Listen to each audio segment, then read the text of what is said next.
gutsinda abarozi, abagome, abagambanyi, satani wo mu isi no guhagarika zino nzozi.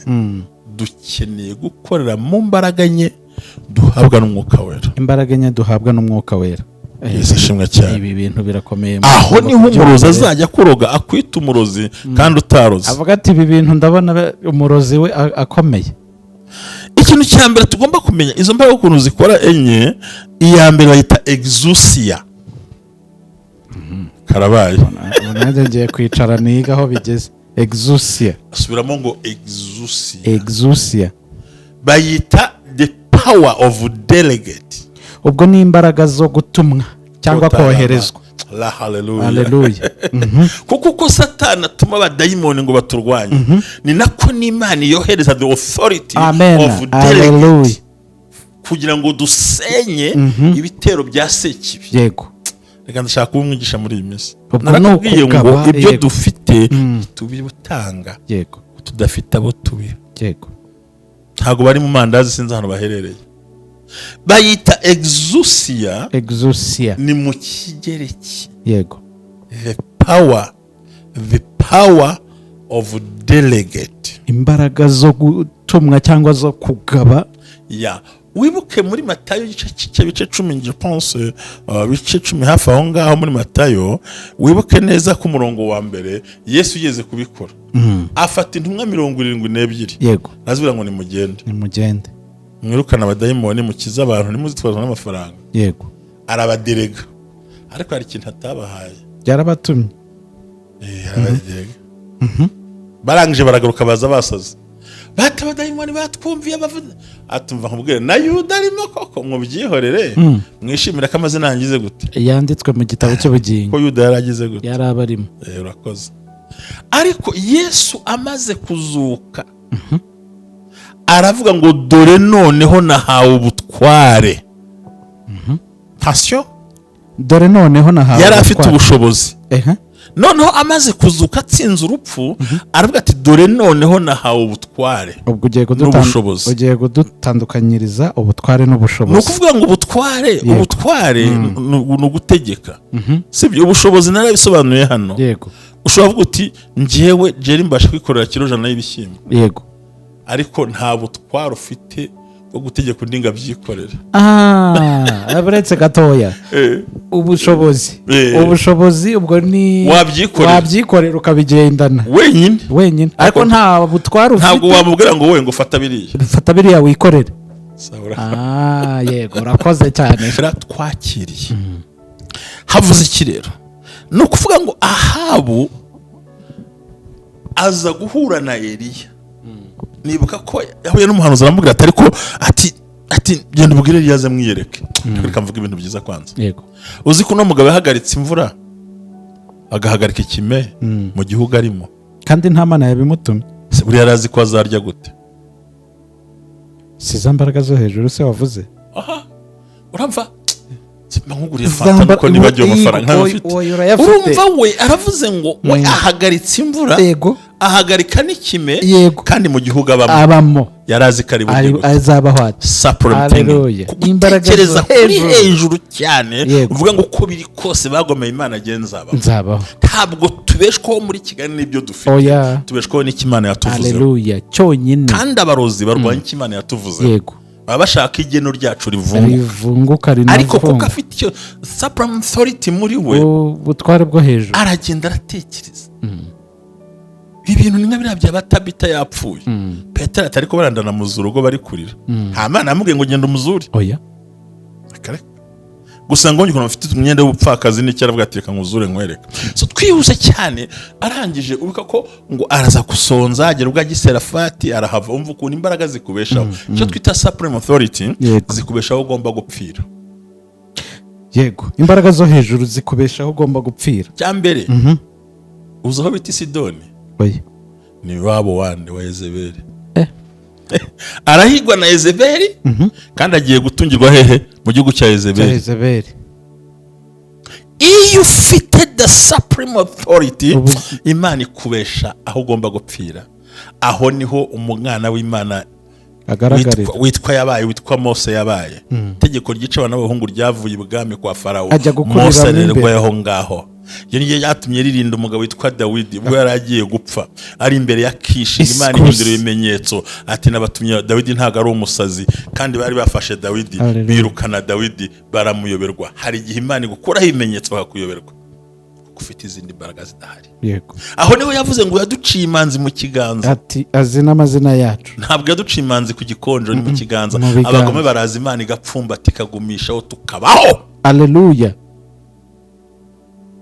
Baba wetu nakumvise abaraza imbaraga igapfumba. Ntabwo turiho kubera ko abagome bashize, oya, ahubwo turiho baracyahari kandi turiho, kandi ntabwo tuzabusa nkabo. Amahoro y'Imana n'ubuntu bw'Imana bubane nawe. Ubumwe bw'abera Ministries si itorero, si idini, nta nubwo rigenda kubaho. Ijambo ry'Imana ryeruye riravuga riti umuntu nzajya muganiriza mu nzozi. Iyo urebye igitabo cya 14 bigaragaza ko inzozi ari zo muntu, kandi inzozi nicyo cyerekezo cyazajyamo. Hanyuma rero byinshi mu buzima bikunze guhagarikwa n'imbaraga mbi z'abarozi ndetse bakoreshwa na Satani, kuko Satani ubwe ntabwo ajya amenya icyo dutekereza, ahubwo arakeka, yarangiza agakoresha ibirere bikurwanya, nk'uko ijambo ryo mu Efeso ryavuze ngo ntidukirana n'abantu, ahubwo dukirana n'imbaraga mbi z'ahantu ho mu ijuru z'abanyabushobozi. Na Efeso 6:10. Aho rero n'umwe bw'abera Ministries uhagaze mu gusenya ibicaniro, mu gusenya imbaraga z'abarozi, mu gusenya imbaraga z'ubukene, mu gusenya imbaraga z'uburwayi. Dukubita hasi ibicaniro byose by'abadayimoni tutitaye kubikora cyangwa ubitekereza. Twifuza ko inzozi zasohora. Ubumwe bw'abera Ministries ntabwo twifuza ko umuntu yava mu idini. Guma mu idini urimo n'itorero urimo, ahubwo ukiranukire muri ryo, maze ubuzima buhinduke, nawe uhindura ubw'abandi. Amavuta akandagira amateka, ubuzima bugahinduka. Hamwe na Revera Ntambabazi Jean Baptiste ubakunda cyane, twubaka hazaza, twubaka ibizaza, tudatewe ubwoba n'ibivugwa, ahubwo duhagaze ku ijambo ry'Imana. Nta murozi wagushobora Imana ituye muri wowe. Ubwo Imana igenderamo uzanatsinda. Shalom shalom. Kurikira umwuga wera Ministries kandi uganire n'abandi, ubuzima buhinduke, nawe uhindura ubw'abandi. Amahirwe ubona ntukayapfusha ubusa, yaha n'abandi. Shalom. Ndagusuje kandi nguhaye ikaze ukurikiye ubumwe bw'abera Ministries, amavuta akandagira amateka, ubuzima bugahinduka. Reka tukwifurize kugira ibihe byiza. Murabizi neza ko icyumweru cyacu gitangira kuwa kabiri. Reka tubabwire ngo mwese Imana izabiyereke mu byo mukora byose, imirimo muzerekezaho amaboko Imana izayiblessinge, izayagure, izayibaheremo umugisha. Reka tubwire abantu badameze neza, bafite ibibazo bitandukanye, ku isi niko bimera, ariko nanone Imana ibihari kugira ngo idukize kuba cyangwa akaga kose. Icyo usabwa gusa no kwizera, ukayiringira, ukakira Yesu nk'umwami n'umukiza w'ubugingo bwawe. Dusuje abantu bose bari mu Rwanda, bari hanze y'u Rwanda, mwumve ko tubakunda cyane. Amazina yanjye ni Dore, turagarutse n'ubundi ndi kumwe na Mushumba. Waramutse neza? Waramutse cyane Jerry, Imana iguhe umugisha cyane kongera kwemera ko duhura kuri uyu munsi kugira ngo dutegurire abakunzi ubumwe bw'abera Ministries amagambo meza y'ubwenge. Imana iguhe umugisha mu izina rya Yesu. Amen. Ndabashuje abantu bose ariko yego.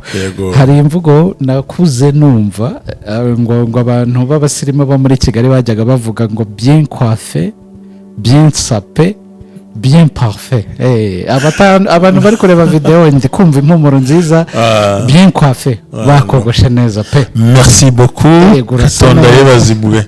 Yego, mu gapira kakwegereye urasa neza Mushumba. Urakoze cyane, Imana ibaha umugisha mu izina rya Yesu. Ubumwe bw'abera Ministries, amavuta akandagira amateka, ubuzima bugahinduka. Yego. Kandi I'm sure ko bigiye guhinduka. Kandi abantu bitegure ku itariki 22 niyo finali yo gutanga za mitiweli. Yego. Tubibutse ko nyine tukiri mu niho tuzagikora gikomeye 22. Yego, urakoze cyane Mushumba. Rero nakwakiraho kugira ngo tumenere kwibanga ibyo tugiye kuganiraho uyu munsi. Ngewe na iki cyumweru tugiye gutangira guhera uyu munsi, ndagira ngo abantu bitonde cyane. nshobora kutavuga ku nzozi, yego, ariko ibintu ngiye kuvuga ni bimwe mu bigize cyangwa se mu bikora cyangwa se mu biranga cyangwa se mu bishyigikira abakristo mu kurwana urugamba, ku buryo iyo utabyitayeho bigutera akaga mu buzima. Yego, tuzagira ikivuganiro cyita impartation cyangwa impartation. Tuzagira umwanya wo kuganira ibimenyetso biranga umurozi wawe ku mugaragaro, not inzozi. Gutyo ukabibonesha amaso, nkabikubwira. Yego, nzakubwira ko iyo tuvuga ijambo impartation ubundi bivuga ngo ni nko kubona impano cyangwa ikindi kintu, yego, mu buryo buvuye ku wundi muntu. Receiving the gift of the Holy Spirit from someone. Okay, nicyo bita impartation. Ubwo ni nko gukura ingabire ku wundi muntu, ni cyo ngo ni gift from someone. Nuvuga ariko y'impano y'Imana. Noneho muri icyo kintu cya impartation hariho impartation iri positive, ubwo nziza, hakabona impartation nayo iri negative y'abadayimoni bakubyara, cyo bitabagirwa nabo. Kuko iyo umaranye n'umuntu igihe kirekire already usa nawe, agenda gusiga kuri ya mico ugakora nkawe, ukavuga nkawe, ukagenda nkawe. Yego, ubwo spiritual nawe agenda agira ibyo aguha. Uvuga ngo twese bano ubona tubwiriza buriya, yego, tuba dufite abantu twigana. Yego, cyangwa se hari umuntu uri modo wawe, siri kubyumva. Ndi kubyumva cyane. Ujya rero modo wawe cyangwa umuntu wiyubakaho ni nawe ukubera umubyeyi mu kintu cya impartation. Uvuga ngo asa nkaho kubyaye mu mwuka. Nk'ubu ukavuga uti nkunda kureba amavideo ya runaka, iyo yasohoye ikiganiro ndagikurikirana.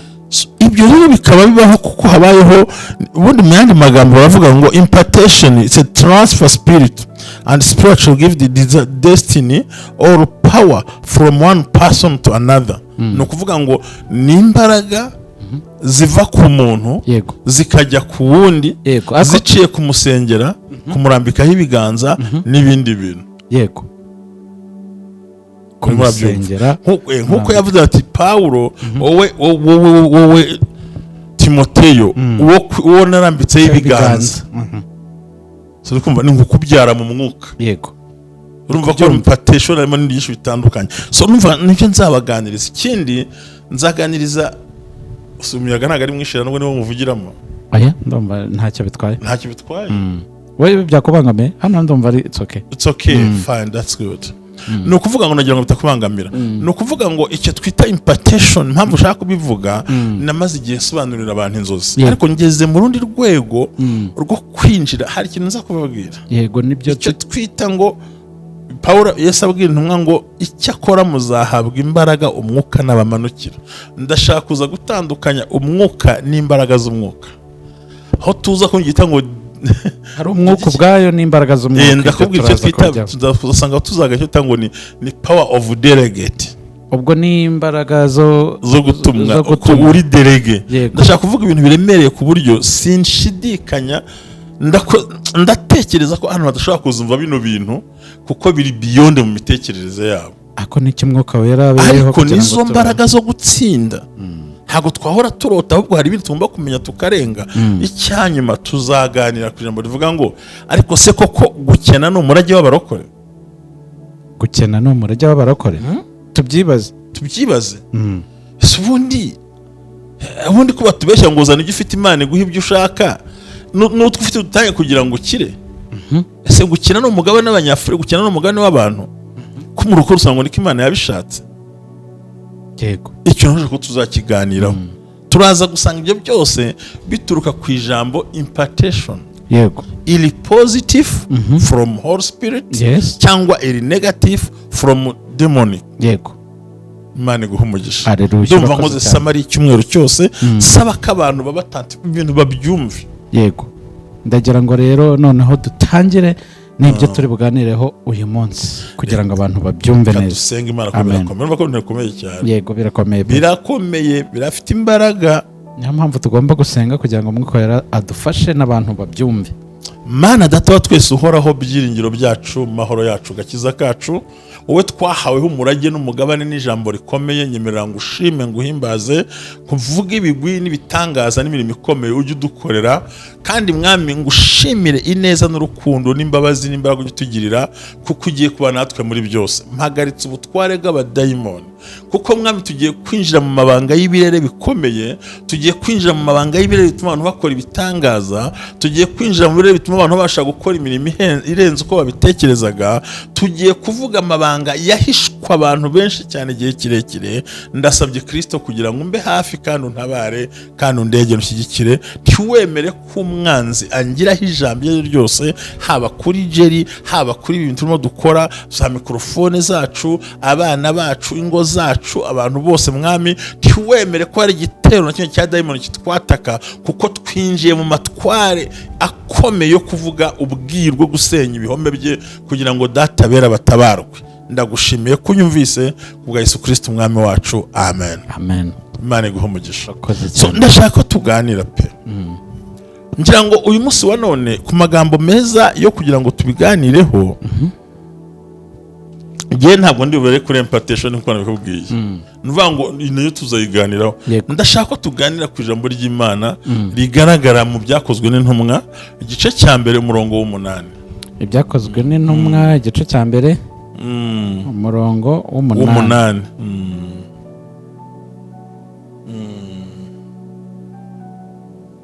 Byakozwe n'intumwa igice cya mbere umurongo w'8 haragera hati: icyakora muzahabwa imbaraga umwuka wera nabamanukira, kandi muzaba abagabo bo kumpamya i Yerusalemu n'i Yudaya yose n'i Samariya no kugeza ku mpera y'isi. Urakoze cyane. Ndashaka twumva amagambo abiri. Icyakora muzaba abagabo, yego, umwuka wera nagira gute? nabamanukira. Reka dore ku murongo, muzahabwa imbaraga. So abatumye amagambo soma. Yego, icyakora muzahabwa imbaraga umwuka wera nagira gute? nabamanukira. Attention sahamwe. Katugeza. Ndagira ngo mbwire abadukurikiye ku mwuga wera Ministries. Jerry, faut faire attention. Waje wasenze cyane rwose. Wiyejeje pe. Twinjiye mu birere bikomeye wa mugabo we. Ushobora kwisanga munsi y'ipine. Oya, Imana iraturi. Aha hantu ushobora gusanga na bya bindi upanga byapfuye, kuko icyo tugiye gukora tugiye kumena ikintu cyari gipfundikiye abantu batazi. Reka tukimene. Kirenze inzozi, kirenze abapfumu, yego, kuko ndaza kwerekana ikintu gikomeye. Niyo mpamvu nashatse ko duhera hano tukaza kujya ku cyo twita impartation. Urumva Yesu arababwira ati icyakora muzahabwa imbaraga umwuka wera nagira gute? nabamanukira. None umwuka wera n'imbaraga bitandukaniye he? Ubu niho ngiye kujya gusobanukirwa. Urumva icyo kintu kubyumva. No kuvuga ngo Yesu ahamagara intumwa. Sindi bujye mu ijambo kuko iminota yacu yagenda, ariko iki ni ikibwirizo. None se mu rusengero ntibatigeze 40 bakabyumva cyane. Iki ni ikibwirizo. No kuvuga ngo iyo tugiye mu jambo Pentecote bisobanura patos. Yego. Ubundi patos ni 50. Nta kindi. Gusa. Patos ni senkani. Nta kindi. Ariko ni senkani ifite meaning. Mu isezerano rya kera ni iminsi 5 Mose yatereye umusozi, n'iminsi 40 yamazemo, n'iminsi 5 yamanutse agera mu nkambi ku munsi wa 50, bihura n'umunsi wa festival cyangwa se bahita ngo ni umuganura. Ego. Wo mu gihe cy'abayuda. None ugahura n'umunsi wa 50. Ariho yamanaga avuye ku musozi amategeko yo kuri Sinayi, ahagaze asanga bari ngirwamana arangije akubita hasi, abantu barapfapfa 3000. So no kuri Pentecote ya Yesu Kristo tuvuga, nawe umenye ko yazutse amara iminsi 40. Yego. Ubundi we yarazutse amara iminsi 40 ku isi. Ku munsi wa 40 ajya kujya mu ijuru, nibwo yavuze ijambo twavuze uyu munsi wa none. Baramuhaza umusozi wa Rayon, ndashimana ko nahagaze, Imana ni ikibihari gukibahiro, yarakoze ko ntwara muri Isiraheli. Nongeye gushimira umukozi w'Imana Deo wanjyanyeyo, ahari hose Imana yo mu ijuru mumpera umugisha. Yego. Ko yarambwiye ati nakujyana mu Isiraheli, niho amasezerano yasohora kutubona ko yaguha amafaranga uyarye. Ampa miliyoni 2,600 turagenda. Si ikintu cyari cyoroshye. Nubwo ntaramwitura, ariko iyo nkorera izamwitura. Noneho baramubwira ati ariko Yesu nicyo gihe ndakwimikiraho ubwami. Yesu arabwira ati iby'iminsi n'ibihe si ibyanjye, ahubwo mujye Yerusalemu murindire ibyo data yabasezeranije. Icyakora muzahabwa imbaraga umwuka wera nagira gute, nabamanukira, muzabagabo. Urumva Yesu yazutse iminsi 40, amaze kuza iminsi 40, ajya mu ijuru amara iminsi 10. Ku munsi wa 10 umwuka wera aramanuka. Ubwo bihwana na ya 50. Yego. Ikiza kiriho umwuka wera amanutse, hihannye 3,000. Mu gihe amategeko amanutse hapfuye 3,000. Itegeko riricisha ariko umwuka ubeshaho. Itegeko riricisha umwuka ukabeshaho cyane. Itegeko ngo ibi nibazaba ibi nibi ntago ujya kure. Yego. Urumva ro ku munsi icyo gihe ngo abanyamahanga bari bazanye umuganura i Yerusalemu. Bari bazanye umuganura bihuta cyane. Urumva byana ya patos twasobanuraga. Ariko aho siho nshaka kuvuga. Muzahabwa imbaraga kugira ngo ubashe kuwininga, gutsinda urugamba no guhagararukana imbaraga z'abadayimoni. Usabwa imbaraga z'umwuka wera, not kubatizwa mu mwuka wera gusa. Imbaraga za mwuka wera. Kuko umuntu wese wihaniye, kuko umuntu wese usenga, yego, kuko umuntu wese uvugana n'Imana, hari ibyo yagezeho. Yego. Ariko kuba uvuga ngo I'm born again, warangiza buriya kwihana umwuka wera urawufite. Hari utiranya ngo simvuga mu ndimi singira gute, no, yaravuze icyakora muzahabwa imbaraga. Yego. Ndashaka kuvuga ku mbaraga enye twakiriye, tumaze kwakira mwuka wera. Imbaraga enye dukoresha mu guhangana n'izi mbaraga z'abadayimoni. Kuko nta kindi Yesu yaduhaye. Yaravuze ngo dore mbasigiye ubutware bwo kuba muzakandagira inzoka na scorpion, muzamucanyiza abatwara, ngo dore ndi kumwe namwe kugera ku mpera y'isi. So rero ibi bintu bigomba kubyumva, kuko icyo gihe hamara guhabwa umwuka wera nabo barasohotse barabwiriza. Ntago ndi bubigeho bino. Kuko baragiye barikingirana, umwuka amanutse, bakingura inzugi bakinze, bagenda aho batagendaga, bavuga aho batavugaga, bagira inama batagirwaga inama, Imana ibatinyura ku mugaragaro. Ntabwo ushaka kubitindaho. So rero kugira ngo tubashe kudomina, iri jambo nkundiro ryumve, kudomina bivuze iki mu Kinyarwanda? Ubwo ni nko kurenga cyangwa se kuba hejuru, tubashe gutsinda abarozi, abagome, abagambanyi, satani wo mu isi, no guhagarika zino nzozi. Dukeneye gukorera mu mbaraga nke duhabwa n'umwuka wera. Imbaraga nke duhabwa n'umwuka wera. Yesu ashimwe cyane. Ibi bintu birakomeye. Aho niho umurozi azajya kuroga, akwita umurozi kandi utaroze. Avuga ati ibi bintu ndabona umurozi we akomeye. Ikintu cya mbere tugomba kumenya, izo mbaraga ukuntu zikora enye, iya mbere bayita exousia. Karabaye. Nanjye ngiye kwicara niga aho bigeze. Exousia. Asubiramo ngo exousia. Exousia. Bayita the power of delegate. Ubwo ni imbaraga zo gutumwa cyangwa koherezwa. La hallelujah. Hallelujah. Kuko Satani atuma abadayimoni ngo baturwanye, ni nako n'Imana yohereza the authority of delegate kugira ngo dusenye ibitero bya sekibi. Yego. Reka ndashaka kuba umwigisha muri iyi minsi. Narakubwiye ngo ibyo dufite tubitanga. Yego. Tudafite abo tubiha. Yego. Ntago bari mu mandazi, sinzi hano baherereye. Bayita exousia. Exousia ni mu Kigereki. Yego. The power of delegate. Imbaraga zo gutumwa cyangwa zo kugaba.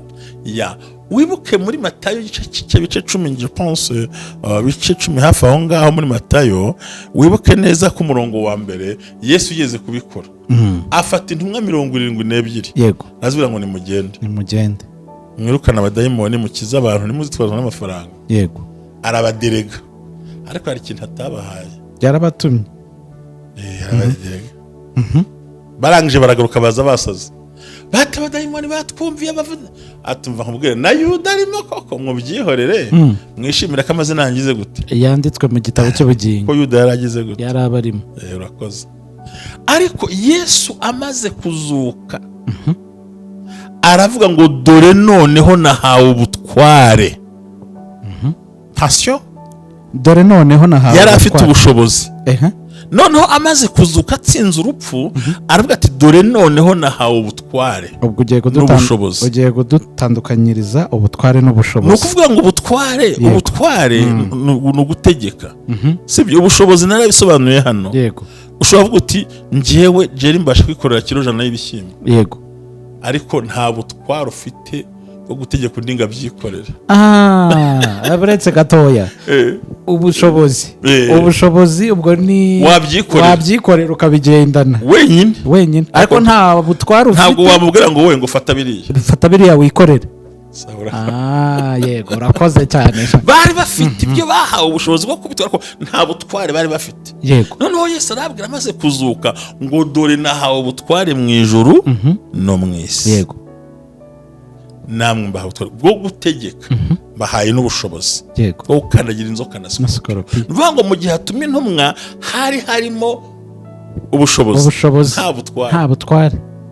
Yesu agiye kujya mu ijuru adusigira ubushobozi n'ubutware. kandi ubwo bushobozi bukorana n'iki? na za mbaraga za mwuka wera. za mbaraga za mwuka wera niho hari icyo twita the power of delegate, imbaraga zo gutumwa. ni ukuvuga ngo niba umuntu ari delege wa leta mu gihugu runaka, abafite imbaraga aba agomba gukora ibyo leta yamubwiye. aha rero twebwe siko Yesu yaduhaye izo mbaraga, ahubwo yaduhaye ubushobozi n'ubutware. aravuga ngo nibyo ntakoze muzabikora. yagiye nta sida ihaba, yagiye nta bituntu bihaba, yagiye nta ebola iraza, yagiye nta nzara, yagiye nta bitero biraboneka. so today dufite izo mbaraga twita ngo ni izo gutumwa, dufite ubushobozi, dufite n'ubutware mu izina rya Yesu. Amen. kugira ngo tubashe guhangana n'imbaraga z'abarozi n'imyuka mibi yo mu mwijima ijya iduhagurukira bucece. samini warabora. uyu munsi kino kimwe ndashaka kuvuga, ndasobanukiwe noneho. ni ibintu biri hejuru, ni icyo twita IQ iri hejuru. umuntu agomba kumenya.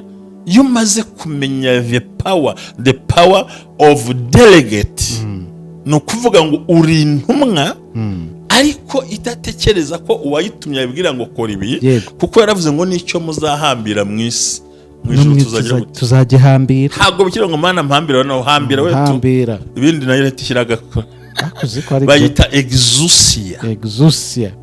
tugomba guhambira kanseri, tugahambira uburwayi, tugahambira. dufite izo mbaraga zo gutumwa, ariko dufite ibintu bibiri: ububasha n'ubushobozi. gutegeka dayimoni ngo toka va muri uriya muntu,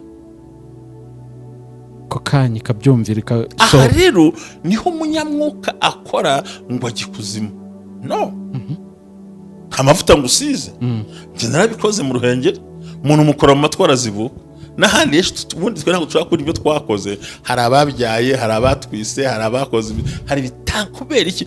dufite ryabanga muzahabwa imbaraga, the power of delegate. iyantumye niyo kwizerwa. dufite imbaraga zo kushoboza. exousia.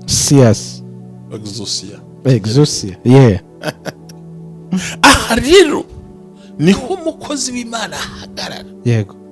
we uno muntu nta nubwo avuga ngo aratanga ugenda narabikoze, no, kuko we ntakiri delege. icyo yamaze gukora niho Paulo yandikiye ngo ubwo dukorana nayo. Yego. aho icyo vuze Imana iracyemera, ngo n'icyo uvuze nacyo ndacyemera. ubwo binyibukije Eliya ubwo yafungaga ikime n'imvura byose agajya, nta mana bavuganye, yarategetse. vuga ati ndabitegetse. erega muri bwa butware n'imbaraga Imana mbyesho bavuga ngo bafite ubushobozi bwo guhindura amazi amaraso. Yego. yavuze ngo noho mwafata ikica ntacyo kizabatwara. abatwica barahari, abaduhiga barahari, kubita barahari, barwana barahari. ariko muri bwa zambaraga n'ubushobozi, ariko muri za the power of delegate zo guhagarara. ari naho navuga ngo nawe ndagutumye genda ubikore. Yego. urumva ikintu gikomeye. Yego. Satani yamaze kuderega abarozi, abacawi, abagambanyi n'abagome, ariko asanga natwe Yesu yaduhaye ububasha n'ubushobozi, aradutuma. Yego. imbaraga n'ubushobozi. urakoze cyane. The power of delegate. icyo bita iskus. subiramo. iscus iscus twabonye the power of delegate ibyo bivuga mu kilatini nako mu kigereki papa exousia exousia ni kigereki mu cyongereza ni the power of delegate exousia. tugeze ku mbaraga ya kabiri izanwa no guhabwa umwuka wera. aha abantu banyumve si uko uvuga mu ndimi si uko ubuhanura upfa kuba warakira umwami Yesu Kristo ibyo gusa. yes rero ahangaha iskusi ni umwuka witwa watango ni supreme sibyo supreme cyane ngo ni umwuka w'imbaraga uri hejuru ni supreme authority ubushobozi bwo buri hejuru yes ubwo wavugaga hari imvura ndaguhagaritse ndagutegetse ni ukuvugana nimo gusobanurira icyo twita iscus. Repeat again. Iscus, supreme authority, imbaraga zo hejuru. izi ni imbaraga ugira abantu batabizi. uragira uti ubu zifite ariko abantu batazikubonaho. abantu bakurira mu mateka bakakubona uri kurya bakumva ni Jerry mwene wa ntuzi wa Nesori kana akaya ndirimbo nigeze kumva ati baratwitiranya kuko dusangira kuko Eliya bamwitiranyaga yari umugabo mugufi yego w'uruhara akavuga ati tambara hejuru ngiki hejuru ntiyambaraga afite imwemwe bakavuga bati uri kare akagabo nta nuzi se yego nta nuzi na nyina birumvikana ariko afite imbaraga ziri hejuru batazi. yes ni ibyo ngibyo tugiye ku izi ngizi umuntu wese akubona nkaho ntacyo ushoboye yego rimwe na rimwe yanakugeraho ntatekereze ko ufite izo mbaraga. Eliya rero uribuka ko amaze guhura na Habo yego ndashaka kuvuga icyo supreme authority yego mu mbaraga ya kabiri duhabwa yitwa iscus. Nabifashe iyi izanwa na mwuka wera twakiriye. havuze iki rero ni ukuvuga ngo Ahabu aza guhura na Eliya nibuka ko yahuye n'umuhanuzi aramubwira ati genda ubwire Eliya aze mwiyereke reka mvuga ibintu byiza kwanza. yego uzi ko no mugabo yahagaritse imvura agahagarika ikime mu gihugu arimo kandi nta mana yabimutumye buri yarazi ko azarya gute. si za mbaraga zo hejuru se wavuze. uramva nkuguriye fanta nuko nibagiye amafaranga nk'afite urumva we aravuze ngo we ahagaritse imvura yego ahagarika n'ikime kandi mu gihugu abamo yarazi kari mu gihugu azabaho ati supreme imbaraga zo hejuru cyane uvuga ngo uko biri kose bagomeye Imana nzabaho ntabwo tubeshwaho muri Kigali n'ibyo dufite tubeshwaho n'Imana yatuvuze. haleluya cyonyine kandi abarozi barwanya Imana yatuvuze yego baba bashaka igeno ryacu rivunguka ariko kuko afite icyo supreme authority muri we ubutware bwo hejuru aragenda aratekereza ibintu ni nk'abiriya bya Batabita yapfuye Petero atari ko barandana mu zurugo bari kurira nta mana yamubwiye ngo genda umuzuri gusa ngo njye mfite umwenda w'ubupfakazi n'icyo aravuga ati reka nkuzure nkwereka. so twihuse cyane arangije ubuka ko ngo araza gusonza agera ubwo agiserafati arahava umva ukuntu imbaraga zikubeshaho icyo twita supreme authority zikubeshaho ugomba gupfira. yego imbaraga zo hejuru zikubeshaho ugomba gupfira. cyambere uzaho bita Sidoni ni wabo wande wa Yezebeli arahigwa na Yezebeli kandi agiye gutungirwa hehe mu gihugu cya Yezebeli. iyo ufite the supreme authority Imana ikubesha aho ugomba gupfira. aho niho umwana w'Imana witwa Mose yabaye. itegeko ryica abana b'abahungu ryavuye ibwami kwa Farawo Mose arerwaho ngaho. iyo niyo yatumye ririnda umugabo witwa Dawidi ubwo yari agiye gupfa ari imbere ya Kishi. Imana ihindura ibimenyetso ati nabatumye Dawidi ntago ari umusazi kandi bari bafashe Dawidi birukana Dawidi baramuyoberwa. hari igihe Imana igukuraho ibimenyetso bakakuyoberwa ufite izindi mbaraga zidahari. Yego. Aho niho yavuze ngo yaduciye imanzi mu kiganza. Ati azi n'amazina yacu. Ntabwo yaduciye imanzi ku gikonjo, ni mu kiganza. Abagome baraza Imana igapfumbata ikagumishaho tukabaho. Haleluya. Baba wetu nakumvise abaraza imbaraga igapfumbata. Ntabwo turiho kubera ko abagome bashize. Oya. Ahubwo turiho baracyahari kandi turiho. Kandi ntabwo tuzabusa nkabo. Oya. Nihuse cyane ngo niko yaje kumaze kubyuha maze gushira inzara n'iki atabwira ati genda ubadi ati reka ndakuze riya mwuka yakujyana sinkubona ati genda umubwira aransanga hano. Ngo yari yasaze ntuze azasaza habo n'igari.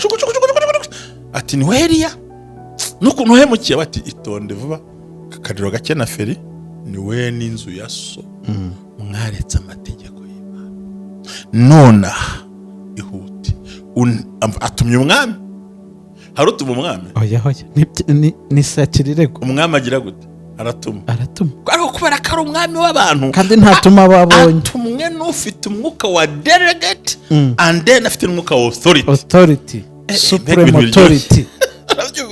Za mbaraga ebyiri zirabonetse. Kuba yaratumwe, kabiri ko afite na bwa bushobozi ri hejuru. Ku nteranye abahanuzi baba yari bose nze turebe Imana yari iri bukore nta Imana yari yamubwiye. Aha barangije amubwira ati noneho atuma umugaragu we tutazi izina. Ati yo ndebere ku nyanja ko hari ikintu gihari. Ati nta gihari. Tugira abantu batabona, tugira abantu batareba. Yagiye kubona ikiganza kushura kangahe ibaze hari igihe uvuga ntibumve. Ambwa ati huta imvura itakunyagira dore igiye kugwa. Aha baramubwira ati jya mu igare tugende. Yari yaramubwira ati ntago nakwaka rifite abapagani. Ubundi izi mbaraga ntago zituma twaka rifite abapagani. Ibyo mvuga babyumve ku rwego rwo hejuru. Ndimo mvuga. Yego. Umuntu wakwisa imbwa ntuzamwaka ibiryo. Ujye kuburarasa. Kandi yarakwisa imbwa bwo rete imbwa ariko burya. Ubwaraba. Nuvuga ngo asuzuguye shobuja. Aha baramubwira ati ntabwo ndi bujye mu igare ryawe. Kandi databuja ni zambara nawe ko byarambwiye ngo abasore y'imigenda baziruka baruhe ariko abategereza muri we yumva the supreme authority yo gusiga igare. Tugomba gusiga abagome n'abapagani n'abagambanyi, tugasiga abanyamubiri n'abantu bose batabaha Imana, tugasiga abananiwe n'abadashoboye, tukarenga imbibi tukagera kure, tukarenga mu rwego abantu badatekereza, tukinjira mu birere birenze uko umuntu yibaza. Yego. Arangije yanga kwa karifite. Nta mpamvu yo kwemera gusambana kugira ngo urye, nta mpamvu yo kwemera kwiba kugira ngo ubeho, nta mpamvu yo kwemera kugambana kugira ngo ubeho. Dufite umwuka wo gusiga amagare yahawe. Yego. Amen. Izo ni imbaraga. Yego. Zikubwira ngo uzayengo bagatiza kuzamuka bagaheba. Ufite imbaraga batabona bo bakurebera mu mateka, bakurebera mu ruhanga no mu ruhara ariko ntibazi who you are. Kandi ko batakuzi nizo mbaraga wibitse cyane. Imbaraga ya gatatu igomba gukora cyane bayita kratos. Mama we wizi Kilatini ikigere kikarabaye. Kratos bisobanura the power of demonstration. Imbaraga zo kwigaragaza. Yes. Kwigaragaza. Yesu yavuze ngo nge ndakiza nkabigaragaza.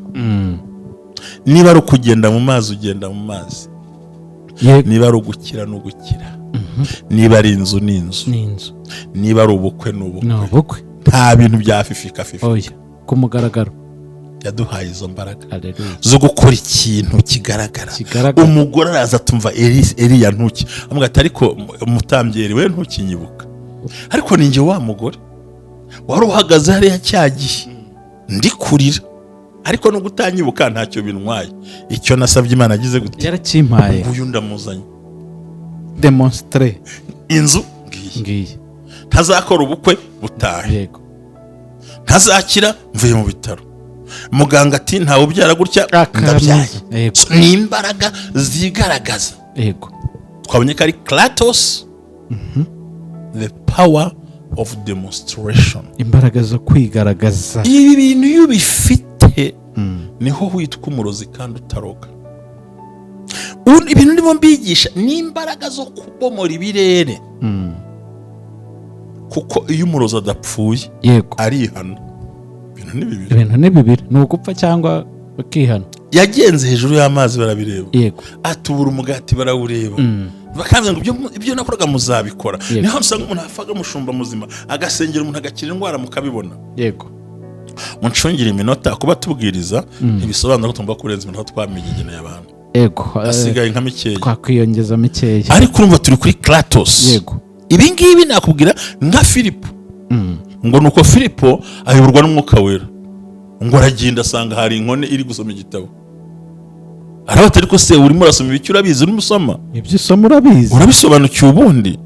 Aravuga ati urumva, ati aramusobanurira ati none se ko amazi ari aha urambuza kubatizwa kubera iki? Aje aramubatiza ngo aramubura. Ukawigaragaza kizi indwara zigakira, ukavuga uti ngibi ngibi, Imana iguhe umugisha. Haleluya. Dushigaje rero imbaraga ya kane ikomoka mu magambo Yesu yabwiye intumwa ngo icyakora muzahabwa imbaraga. Yego, umwuka wera nagira gute? nabamanukira. Ni umwuka wa kane witwa dunamis. Ikilatini turakivuguyemo. Greek, yes, Greek yingi dunamis,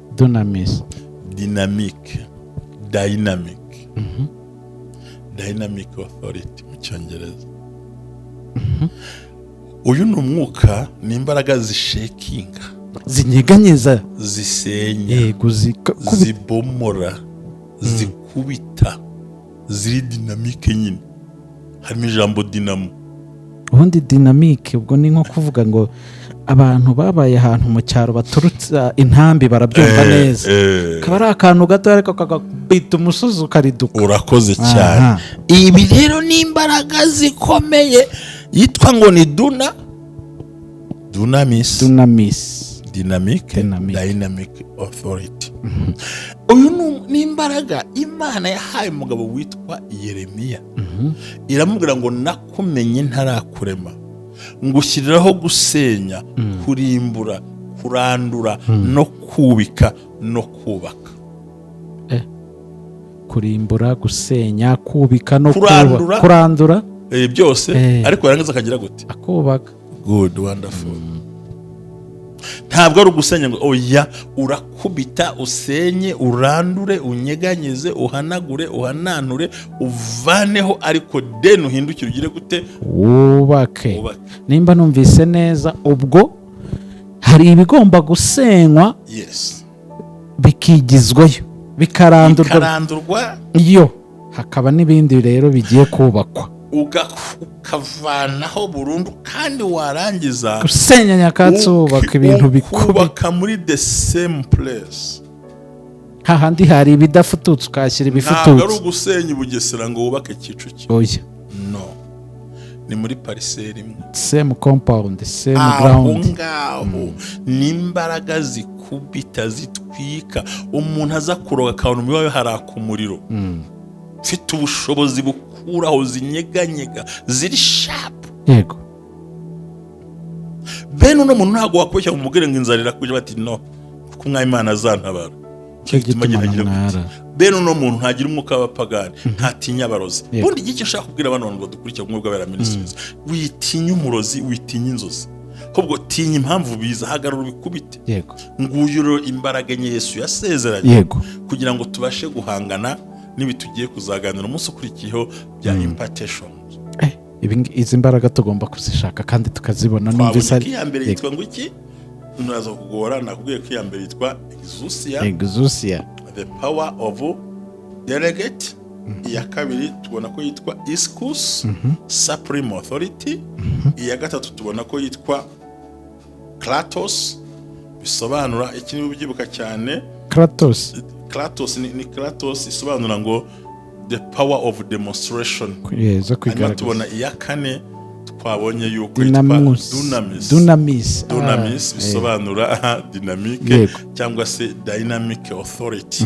Imbaraga zisenya, zirimbura, zirandura, zivanaho, zikubaka. Tugomba gusenya amateka ya Sekibi, tugasenya imbaraga ze, tugasenya hanyura, tugasenya ibyo akora, twaragiza tukubaka Kristo muzima, bikamenyekana mu isi yose. Amen. Ngiza icyo Yesu yababwiraga rero. Yego, avuga ati mucyakora muzahabwa imbaraga. Yego. Umwuka wera nagira gute? Nabamanukira. Kuko hari umuntu utitira akavuga mu ndimi ariko ukaro gasanga izi power ntazagira. Ahubwo ariganyira ariko Mana uzaza ryari mucunguzi aya makubu yakureho. Abantu basaba n'ibintu bahawe. So rero ufite uburyo ha dayimoni yakwinjije uko yiboneye. Muhabwe umugisha n'Imana, mbifurije gutabarwa, mbifurije kurengerwa. Imana igushoboze, ikurinde gukiza ibyago, amakuba agahinda, izi mbaraga uzibemo, kandi Imana izagushoboza. Ntutinye wagutumye. Nakunze ijambo bavuze ngo ariko dore ndi kumwe namwe kugera hehe kumpera. Ibaza umugabo gutuma ariko akaba ari na kumwe nawe. Yego. Murakoze Imana ibahe umugisha. Urakoze cyane Mushomba. Yego.